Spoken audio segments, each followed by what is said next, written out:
At her friend's wedding, someone asked when I'd propose. She laughed and said, "Him? I'd rather stay single forever." Everyone laughed. I just set down my drink and left. 2 weeks later, she was sleeping on her sister's couch, begging me to answer her calls. Some truths arrive like thunder, sudden, deafening, impossible to ignore. Mine came during the reception of Rachel's best friend's wedding, delivered through a champagne-loosened laugh and words that can't be unheard. Let me rewind to how we got there. I'm Victor, 47, run my own commercial construction company. Built it from the ground up after 15 years working for someone else. I'm not the most sophisticated guy, prefer jeans to suits, cabins to resorts, whiskey to wine. But I've done well for myself. Own properties across 3 states, no debt, solid investments, the kind of financial security that comes from decades of calculated decisions. Rachel and I had been together for 2 years. She's 39, works in pharmaceutical sales. Beautiful, sharp, ambitious. We met when my company was renovating her office building. The attraction was immediate, the kind that makes you forget to finish your sentences. The relationship moved fast. 3 months in, she was practically living at my place. At 6 months, it was official. She gave up her apartment, moved her things in, settled into a rhythm of shared life. I'm not a man who does things halfway. I gave her full access to everything, added her to my accounts, gave her a credit card, keys to all my properties. If we were going to live as partners, I wanted it to feel complete. I even started designing a house I planned to build for us. Rachel had specific tastes, and I wanted to create something that would make her happy. Her friends were mostly other pharmaceutical reps, along with some college connections. All polished, professional types who lunched at expensive restaurants and took boutique fitness classes. Not really my crowd, but I made the effort for Rachel. Attended their dinner parties, their charity events, their birthday celebrations. They tolerated me with practiced politeness, occasionally asking about construction as if making conversation with the plumber. I didn't mind. I wasn't there for them. 2 years in, things were solid. At least I thought they were. We'd discussed marriage in that hypothetical way couples do. Nothing concrete, but the conversation was open. I'd been thinking about proposing, had even looked at rings. Wanted something special, not just off the shelf. I'd commissioned a custom design from a jeweler friend, something that incorporated elements of a vintage piece Rachel had once admired in an antique shop window. Then came Brittany's wedding. Brittany was Rachel's closest friend from college. They'd been sorority sisters, roommates, then maids of honor at each other's weddings. Or at least, Brittany had been maid of honor at Rachel's first wedding, a decade ago. A marriage that lasted all of 18 months before her ex left her for his dental hygienist. The wedding was exactly what you'd expect. 500 guests, cathedral ceremony, reception at the most expensive hotel in the city.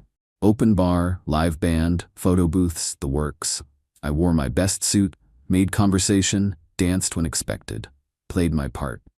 During the reception, Rachel and I were standing with a group of her friends, mostly couples, all drinking steadily as the night progressed. One of the husbands, Todd I think, turned to us during a lull in conversation. "So when are you two making it official? Rachel going to be the next one down the aisle?"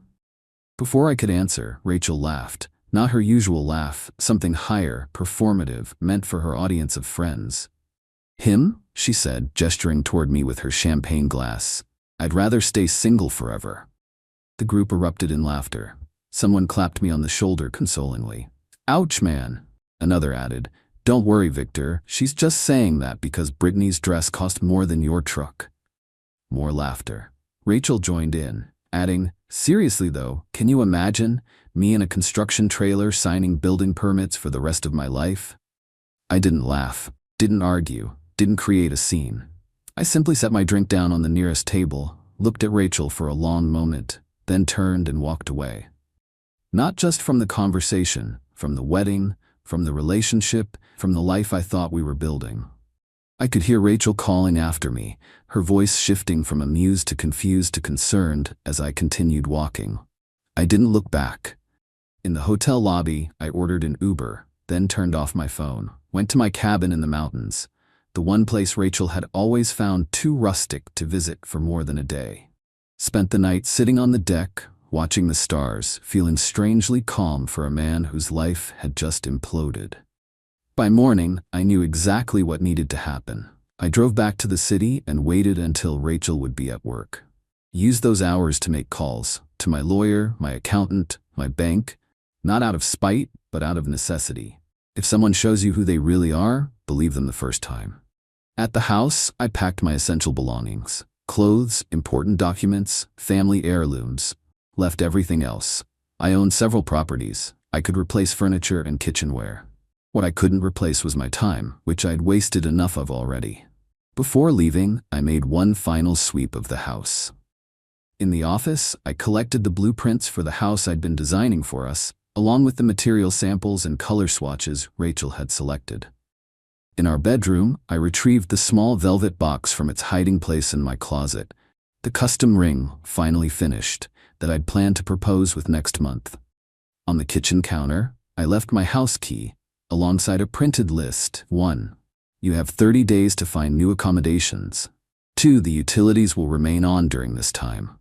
3. The credit card has been canceled. 4. Your personal belongings will remain untouched. 5. Any further communication should go through my lawyer, whose contact information is below. No accusations, no emotional language, just facts. Then I walked out, closing the door on a relationship that had clearly meant very different things to each of us. I checked into a hotel downtown, turned my phone back on, and watched as notifications flooded in. 37 missed calls, 52 text messages. All from Rachel, each more desperate than the last. Where are you? Why did you leave like that? It was just a joke. Everyone was drinking. You're overreacting. Please come home. I didn't respond to any of them. Instead, I blocked her number. The next morning, I went to my office and immersed myself in work. Life continues, regardless of personal earthquakes. By evening, Rachel had found me there. My assistant reluctantly let her in after she refused to leave the lobby. She burst into my office, eyes red, makeup smeared. What is wrong with you? You can't just walk out and disappear. I've been worried sick. I looked up from my desk, calm and direct. I heard you quite clearly last night. You'd rather stay single than marry me. I'm simply respecting your preference. It was a joke. Everyone jokes at weddings. Why are you being so sensitive? It wasn't a joke to me, I replied. Neither is the fact that you'd mock me and our life together to entertain your friends. She switched tactics, moving from defense to offense. So this is it? 2 years together and you throw everything away over one stupid comment? This is childish, Victor. Grow up. I stood, gathering the papers on my desk. I am growing up, growing past the need to be with someone who doesn't actually want to be with me. Of course I want to be with you, she cried, reaching for my hand. I stepped back. No, Rachel. You want what I provide. There's a difference. She left in tears, promising this wasn't over. She was right about that, but not in the way she meant. Over the next week, the campaign intensified. She enlisted her friends to call me. Her sister showed up at my office. Even her mother called, assuring me that girls say silly things sometimes, and I shouldn't take it so seriously. I remained polite but firm with all of them. This wasn't a negotiation. It wasn't a cooling off period. It was a decision made in the clear light of self-respect. On day 9, Rachel's tune changed. She discovered that the credit card had been canceled, that her access to my accounts had been revoked, that my lawyer had sent formal notice that she needed to vacate the property by the end of the month. The reality of the situation was finally sinking in. Her messages turned bitter, accusing. I was controlling. I was punishing her. I was having a midlife crisis. I'd never really loved her. I continued my silence. Words had gotten us into this situation. They wouldn't get us out. On day 12, I received a call from a number I didn't recognize. Thinking it might be work-related, I answered. It was Rachel's sister, Vanessa. Victor, she's a mess, Vanessa said without preamble. She's staying on my couch, crying all day, barely eating. Can't you at least talk to her? I've said everything I need to say, I replied. She made a mistake. A stupid, thoughtless mistake. But she loves you. She's devastated. She's devastated about losing her lifestyle, I corrected gently. There's a difference. That's not fair. She really cares about you. Then she should have considered that before humiliating me in front of 50 people. Actions have consequences, Vanessa. So do words, she sighed. I've never seen her like this. She's always been the strong one, the one who has everything together. She'll be fine, I said, not unkindly. Rachel is nothing if not resilient. After we hung up, I sat in my office, looking out at the city skyline. I felt no satisfaction in Rachel's distress, no vindication, only certainty that I'd made the right choice. 2 weeks to the day after the wedding, I was at my cabin, enjoying the solitude, when my property manager called. Rachel had shown up at the house with a moving truck, attempting to remove furniture and artwork that wasn't hers. He'd refused her entry, as instructed.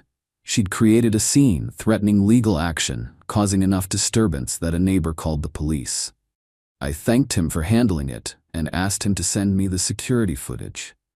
When it arrived, I watched without emotion as Rachel screamed at my property manager, as she tried to push past him, as the police officers calmly explained that she had no legal right to enter the property or remove contents without my permission. The next day, I received an email from my lawyer. Rachel had retained counsel, claiming partial ownership of my property based on our implied partnership and her contributions to our shared life.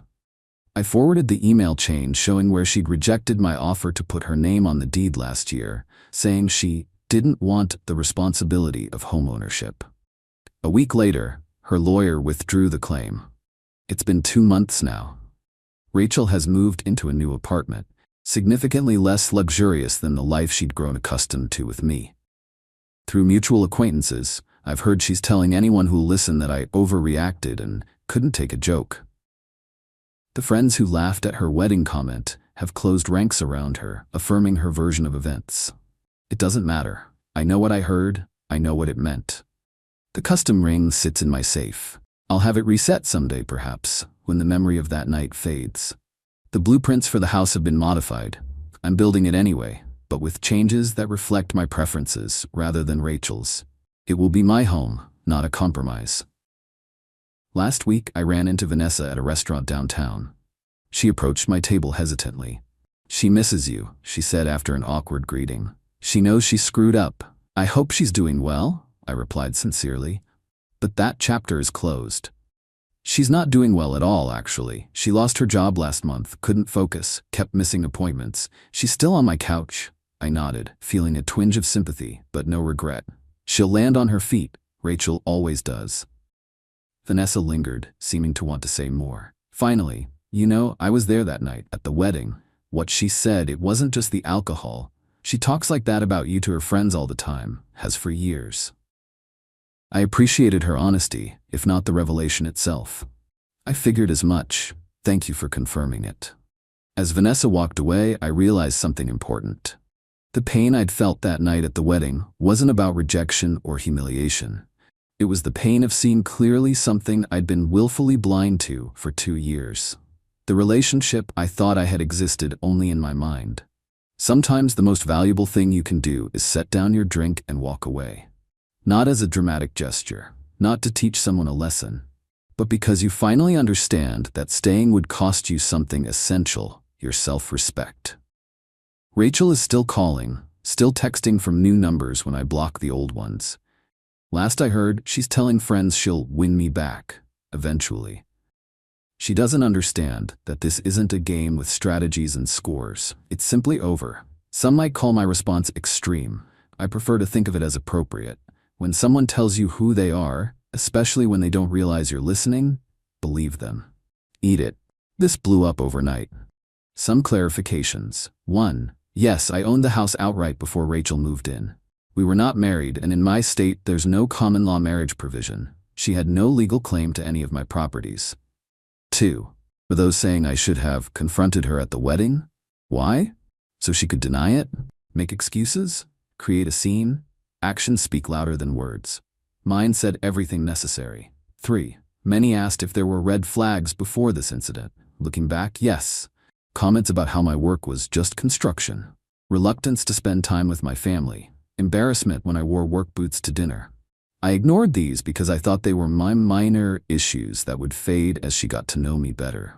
I was wrong. 4. To the person who called me heartless for not giving Rachel a second chance. Self-respect isn't heartless. It's essential. Update. 3 months later. Life continues on its new course. The house is taking shape, foundation poured, framing complete. I spend weekends at the site, overseeing details, making adjustments. There's something deeply satisfying about building something exactly as you envision it, without compromise. Rachel has finally stopped trying to contact me directly. Her sister called once more to say Rachel was seeing a therapist, working on herself. I wished her well and meant it. Holding grudges takes energy better spent elsewhere. I've started dating again, cautiously. Had dinner last week with a landscape architect I met through work. Intelligent, straightforward woman who asked thoughtful questions and actually listened to the answers. Too early to know where it might lead, but it was refreshing to have a conversation that didn't feel like a performance. The most unexpected development: 3 of Rachel's friends, the ones who laughed that night, have hired my company for renovation projects. When the first one called, I assumed it was some kind of setup or attempt to create an accidental meeting with Rachel. But no. Turns out they genuinely appreciated my work, despite their personal loyalties. Business is business, after all. I've learned that respect isn't just about how others treat you, it's about how you respond when they don't. That night at the wedding could have gone differently. I could have created a scene, demanded an apology, tried to salvage things. Instead, I chose to honor what I heard and act accordingly.